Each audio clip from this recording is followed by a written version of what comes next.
सभी बड़े बुजुर्गों को, छोटों को, साथियों को, माता बहनों को वास्तु एवं ज्योतिष आचार्य संदीप पुलस्त का हार्दिक नमस्कार, अभिनंदन। जय श्री राम। आज मैं आपको अपने इस वीडियो के माध्यम से एक बहुत ही रोचक कहानी सुनाने जा रहा हूं। यह कहानी है वास्तु पुरुष की। वास्तु पुरुष के जन्म से संबंधित एक बहुत ही रोचक कहानी है जो हमें मत्स्य पुराण में मिलती है। इसमें लिखा गया है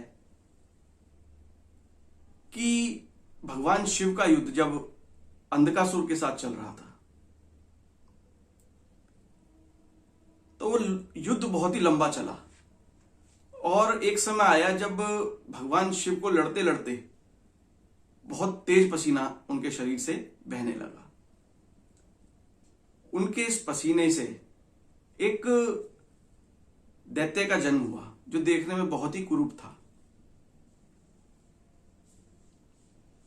उस दैत्य का जब जन्म हुआ तो उस दैत्य ने भगवान शिव से प्रार्थना की कि प्रभु, आप मेरे जन्मदाता हैं, मुझ पर कृपा बनाएं और इस युद्ध को आप मुझे लड़ने की अनुमति प्रदान करें। उसके मुख से ऐसा सुनकर भगवान शिव बहुत प्रसन्न हुए, भोलेनाथ हैं, और उन्होंने उस पुरुष को युद्ध लड़ने के लिए अनुमति प्रदान कर दी। उस राक्षस रूपी पुरुष ने इतना भयंकर युद्ध लड़ा कि राक्षसों की सेना में त्राहिमाम मच गया। वह जिंदा ही राक्षसों को खाने लगा। भयभीत हो गए राक्षस, या तो मर गए या भाग गए। लेकिन उस वास्तु पुरुष की, उस दैत्य रूपी पुरुष की, वास्तु पुरुष कहना भी ठीक नहीं होगा, उस दैत्य रूपी पुरुष की भूख शांत नहीं हुई। जब उसकी भूख शांत नहीं हुई तो उसने भगवान शिव से पुनः अनुरोध किया, प्रभु भोलेनाथ, मुझे एक आशीर्वाद प्रदान करें। भोलेनाथ बहुत प्रसन्न थे उसके युद्ध कला को देखते हुए, उसके युद्ध कौशल को देखते हुए। बोले, बोलो बच्चा। तो वह दैत्य रूपी पुरुष बोलता है कि प्रभु, मुझे तीनों लोगों को खाने की अनुमति प्रदान करें। उसकी बात मुंह से निकलनी थी कि भोलेनाथ ने तुरंत तथास्तु कहकर उसको आशीर्वाद प्रदान कर दिया। अब आशीर्वाद मिलते ही, भूखा तो वह था ही, आशीर्वाद मिलते के साथ ही उसने सबसे पहले पृथ्वी लोक की तरफ बढ़ा कि मैं सबसे पहले इसको खाऊंगा। अब जब वो अपने इस कृत्य के लिए आगे बढ़ा तो ब्रह्मा जी तुरंत आए, प्रकट हुए भगवान शिव के पास। बोले, प्रभु आपने एक ऐसा आशीर्वाद इसको दे दिया। प्रभु शिव बोले, भाई अब तो मैंने दे दिया, अब क्या कर सकता हूं। तभी जो है ब्रह्मा जी को एक युक्ति सूझती है। वे सभी वहां पर उपस्थित देवतागण और राक्षस गणों से कहते हैं कि भाई ये ऐसे तो रुकेगा नहीं, एक तरीका है इसको रोकने का कि आप सब लोग एक साथ इसके ऊपर चढ़ बैठो और इसको गिरा लो। जैसे पहलवानी में चित्त कर देते हैं, ऐसे इसको चित्त कर दो। अब ब्रह्मा जी के आदेश का अनुसरण करते हुए वहां पर जो 45 देवता और राक्षसगण थे, उन्होंने एक साथ उस पर चढ़ाई की और इस तरह से उस पर कूदे कि वह दैत्य रूपी पुरुष औंधे मुंह जमीन पर गिर गया।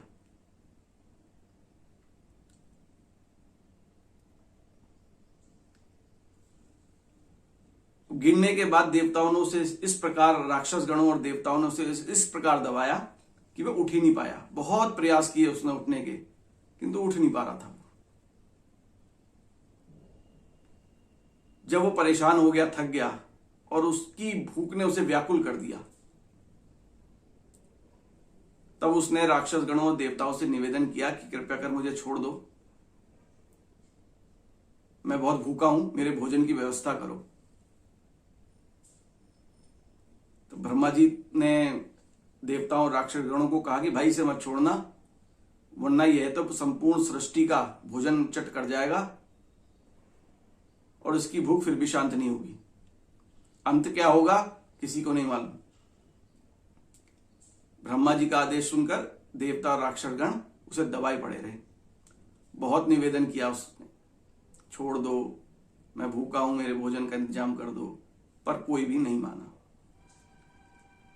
जब वो थक गया, हार गया, भूख से व्याकुल हो गया, तब उसने ब्रह्मा जी से करुण निवेदन किया।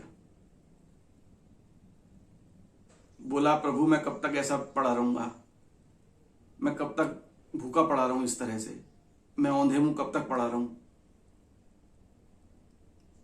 कुछ तो मार्ग सुझाओ मेरी मुक्ति का। ब्रह्मा जी तो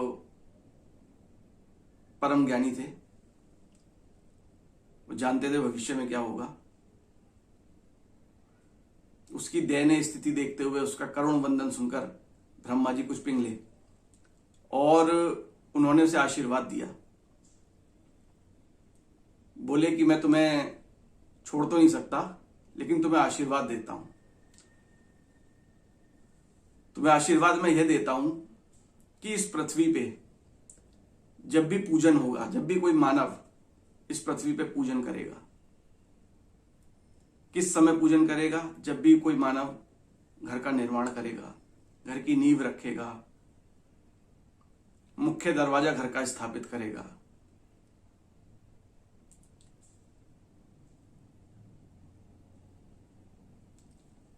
तो वह आपको भोजन देगा, प्रसाद रूपी भोजन देगा। और अगर उस व्यक्ति ने ऐसा नहीं किया तो आप उसको प्रताड़ित कर सकते हो, मैं आपको अनुमति देता हूं।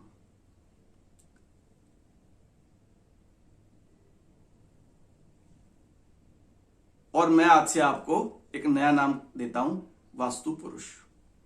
इस प्रकार उस दैत्य रूपी राक्षस का नाम वास्तु पुरुष पड़ा। अब ब्रह्मा जी का यह वरदान सुनकर वह वास्तु पुरुष बहुत प्रसन्न हुए। उन्होंने ब्रह्मा जी को धन्यवाद भी कहा। तभी से यह प्रथा चली आ रही है कि जब भी इस पृथ्वी पर कोई व्यक्ति घर की नींव रखता है, घर का गृह प्रवेश करता है, घर का मुख्य दरवाजा रखता है, विवाह के समय आदि बहुत सारे उपलक्ष्य हैं, उस समय वास्तु पुरुष का पूजन करता है और वास्तु पुरुष के लिए अलग से भोजन निकालता है। यह ब्रह्मा जी का ही वरदान है।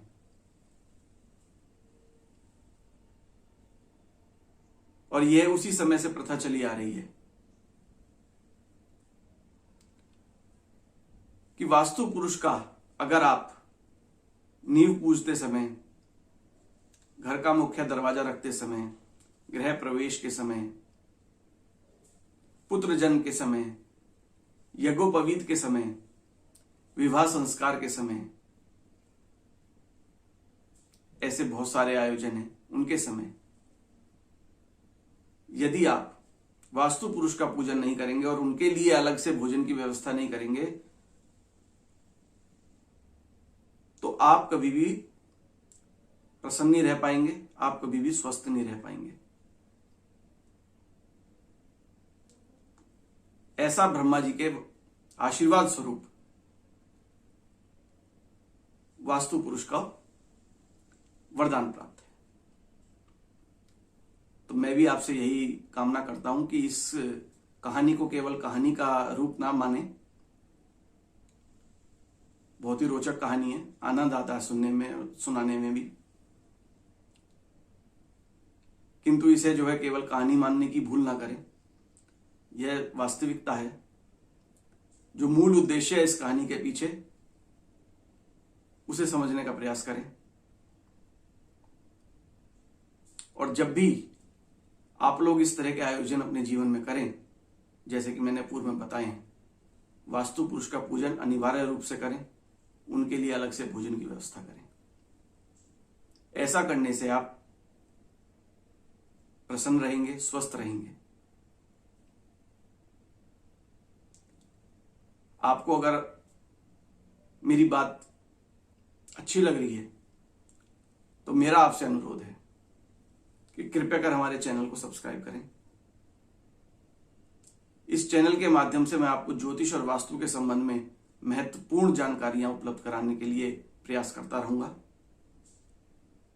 आपका साथ बना रहेगा, मेरा भी उत्साह बना रहेगा। अतः आपसे पुनः निवेदन है, कृपया कर चैनल को सब्सक्राइब करें। धन्यवाद।